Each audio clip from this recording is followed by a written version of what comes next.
Och jag vill speciellt vända mig till paneldeltagarna och jag vill framföra vårt tack till er för att ni har med kurdiska frågan sedan 1975.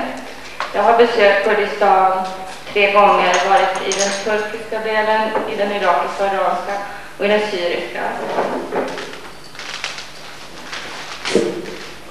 Hans Göran Frank, riksdagsman och advokat. Omar Sheikh Kurd från Syrien har varit verksam i de flesta kurdiska motståndsrörelserna i Iran och Irak sedan 60-talet. Ett Männerten, tidningarnas telegramgiro. Jag har besökt området några gånger för att skriva om.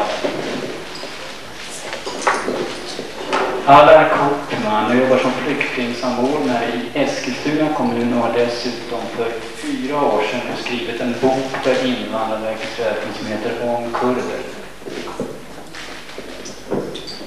Åsa Söderqvist, tycks nu riksdagsledamot, och jag har arbetat med den kurdiska frågan i parlamentet och på annat sätt sedan 1980 kan jag säga.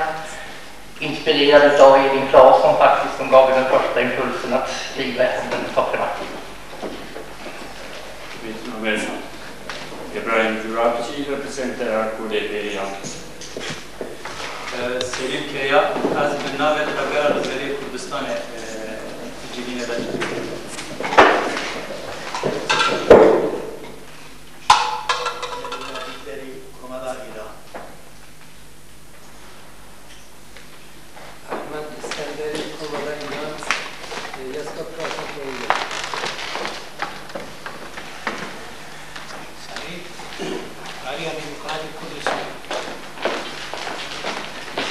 Tack ska ni ha. Som ni ser, en del av de inbjudna har inte kunnat komma. Detta beror främst på att vi har arrangerat det här mötet med